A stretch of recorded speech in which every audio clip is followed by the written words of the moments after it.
Sa ibang balita, labis ang pag-aalala ng mga kaanak ng Pilipinong driver ng fuel tanker na sumabog sa Saudi Arabia. Hindi pa rin daw nila nakakausap si Ruben Kebeng na itinuturing ng suspect at hawak ngayon ng otoridad sa Saudi. Mula sa Benguet, saksi si Oscar Oida. Ano, Ruben? Nandiyan ka sa mabuting kalagayan doon kahit hindi natin mag-uusap o ano ang kalagayan mo dyan. Sana ang Panginoon huwag kang bibitiw sa Kanya. Ganon din ang ginagawa namin dito. Emosyonal si Aling Josephine Kebeng na makausap ko sa tanggapan ng OWA sa Benguet kanina. Alalang-alala na raw siya sa anak na si Ruben na hawak ngayon ng otoridad sa Saudi Arabia. Hindi pa rin niya nakakausap ang anak mula nang sumabog ang tanker na minamaneho nito noong 1 ng Nobyembre. Pagbati naman sa text, isang araw bago ang aksidente, ang huling pag-uusap ni Ruben at ng misis niyang si Vina. Din si bigat ay bakit yan ay pay keman ko at matkaman niya dito di bagbagan na. Ang sabi raw, nag-text daw si Ruben at sabi niya kay Vina na alam ko na birthday mong bukas pero wala akong magagawa kasi nandito na ako kaya happy birthday na lang daw.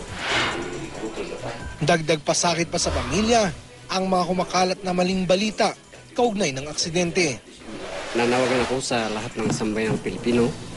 Huwag kayong maniwala sa balibalita lang dyan na sa isang tabloid na lumabas ng kapatid ko ay nagdadrive na lasing. Hindi po totoo yun. Ibinundol sa poste ng flyover. Nagpunta rin sa OWA ang ilang kaanak ng 2 kasamahang driver ni Ruben, kabilang isang kumpirmadong sugatan. Hiling din nila mapauwi agad ang mga mahal sa buhay. Ang OWA nakikipag-ugnayan na raw sa iba pang ahensya ng gobyerno gaya ng Department of Foreign Affairs para sa karampatang tulong sa mga kaanak ng mga apektadong OFW. Sa DFA naman, nagtungo kanina ang pamilya ni Florentino Santiago, Pilipinong driver na namatay sa pagsabog. Hiniling nila na matulungan maibalik agad ang bangkay ni Florentino. Sobrang hirap na hirap. Biruin niyo po, November 1, walang kanin, walang lahat, tubig lang ako. Mahirap po. Iisipin ko po kung paano po mapag-aral nang wala siya.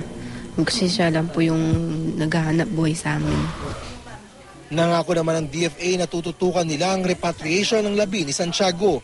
Karaniwang 1 buwan daw inaabot ang repatriation.